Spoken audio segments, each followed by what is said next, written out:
Gênesis 49, versículo de número 9. Judá é um leãozinho, da presa subiste, filho meu. Encurva-se e deita-se como um leão, e como um leão velho, quem o despertará? Estamos aqui vendo Jacó, no capítulo de número 49, abençoando todos os seus filhos. No caso aqui nós lemos quando ele está abençoando a Judá.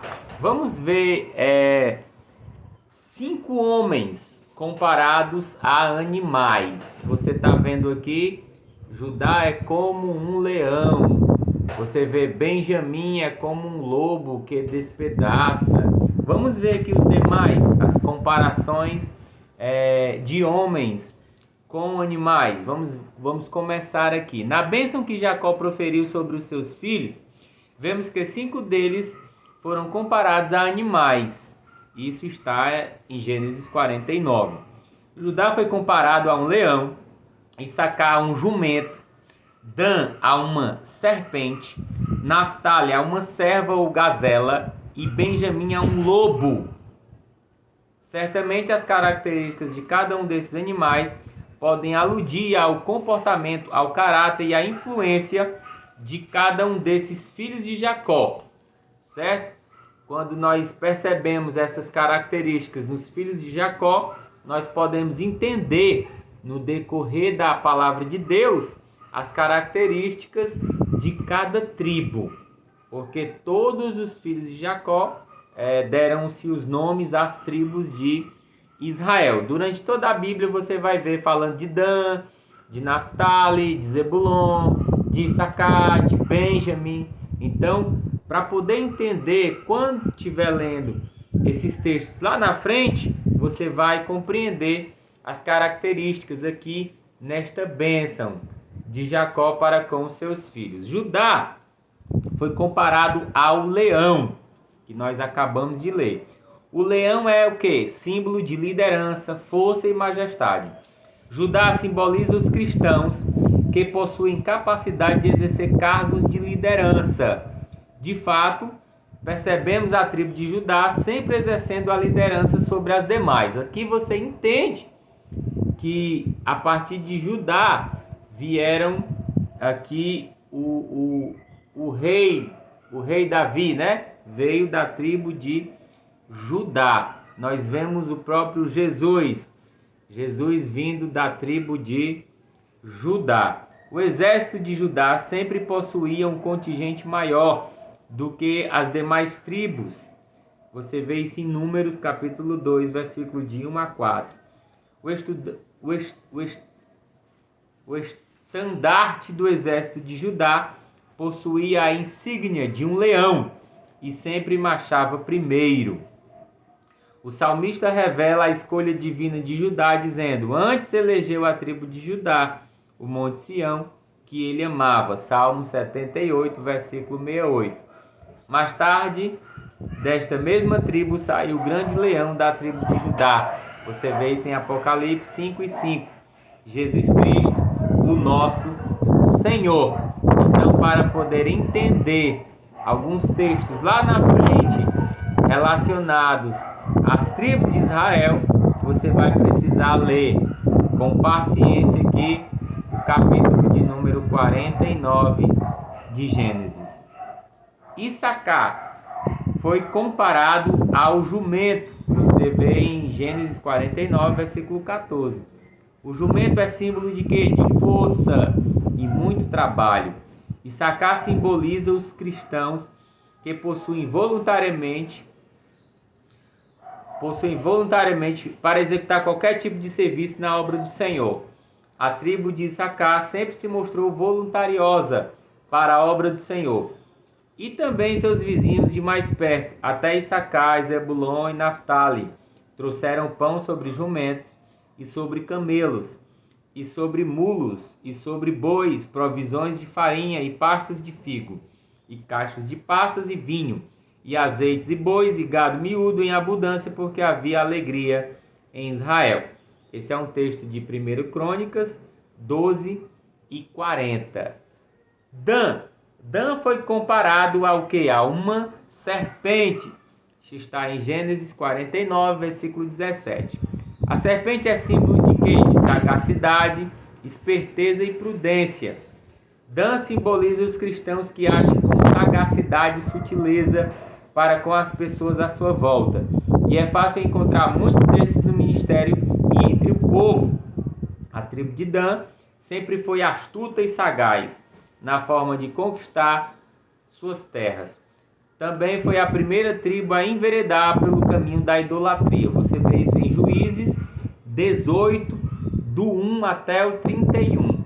Olha só, quando estiver lendo lá o livro de Juízes, que falar dessa tribo, você vai entender mais ou menos as características desta tribo.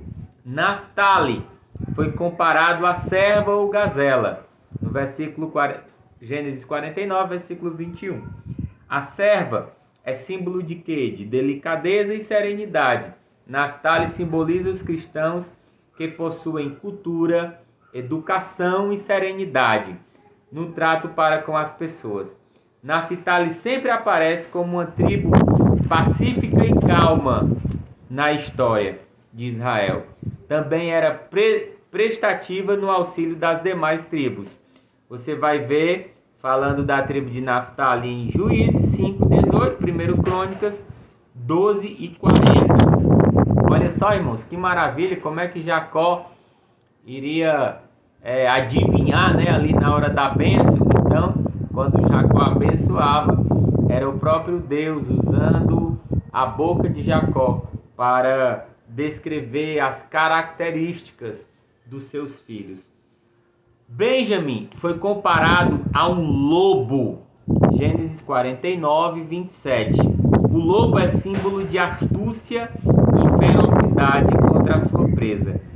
Benjamim simboliza os cristãos vestidos de lobo no meio das ovelhas. A tribo de Benjamim sempre foi astuta e feroz na guerra. Os homens mais valentes e preparados para atacar a presa eram os filhos de Benjamim. Você vê isso em Juízes 20, do 1 ao 48. Eles sozinhos derrotaram por 2 vezes todas as demais tribos de Israel na peleja, como lobos despedaçando ovelhas. Olha aí, irmãos, a descendência de Benjamim. Mas Deus transforma, viu? Deus transformou um da tribo de Benjamim, chamado Saulo, em um verdadeiro apóstolo de Cristo, né? O Saulo feroz, né? Que despedaçava ali os inimigos, que pediu ali cartas para poder ali prender os seus irmãos, jogar na cadeia, votava contra a morte dele, consentiu ali na morte de Estevão, presenciou, participou de forma direta. É um lobo que despedaça seus irmãos, mas Deus transforma. Conclusão, irmãos. Pensando atentamente o comportamento e o caráter desses 5 filhos de Jacó, podemos aprender que cada ser humano possui uma característica peculiar. Da mesma forma acontece no ministério e entre o povo de Deus. Apesar de sermos filhos de um mesmo pai, como eles eram filhos, todos filhos de Jacó, filhos de um mesmo pai, servos de um mesmo Deus, somos diferentes uns dos outros. E essa diversidade deve ser respeitada por cada um. Com este texto, irmão, com estas características, com estas comparações, nós podemos entender que dentro da igreja tem pessoas de diferentes características, de diferentes temperamentos. Nós devemos ter paciência. O Senhor trabalha na vida de cada um de uma forma diferente. Ah, mas eu sou assim, foi assim comigo. Mas você é diferente. Você tem um temperamento diferente do seu irmão. Judá tinha um temperamento, Issacar tinha outro, Dan outro, Naftali outro, Benjamim outro, todos os outros 7 filhos de Jacó tinham características diferentes, temperamentos diferentes. Então, irmãos, temos que aprender a conviver. Paulo nos exorta a suportar uns aos outros. É bom que os irmãos vivam em comunhão, mas nós devemos entender isso. Tá na igreja, tem que ser santo, temos que procurar a santidade, mas não chega santo, passa por um processo. Amém? Saulo era um lobo que despedaçava seus irmãos, foi transformado, demorou um tempo para Jesus investir na vida de Saulo e ele poder ser um seguidor. E lá no final ele vai dizer, né? Sejam meus imitadores, como eu sou de Cristo. Amém? Que Deus possa abrir o seu entendimento para ter um bom relacionamento com os seus irmãos na igreja aí a qual você foi inserida. Leve este conhecimento para os demais, para que os demais possam poder compreender que cada um tem o seu temperamento, a criação foi diferente, as feridas da vida foi diferente na vida de cada um. Deus é o mesmo, Deus transforma a todos. Uns demoram mais, outros demoram menos. Amém? Que Deus te abençoe, em nome de Jesus. Amém.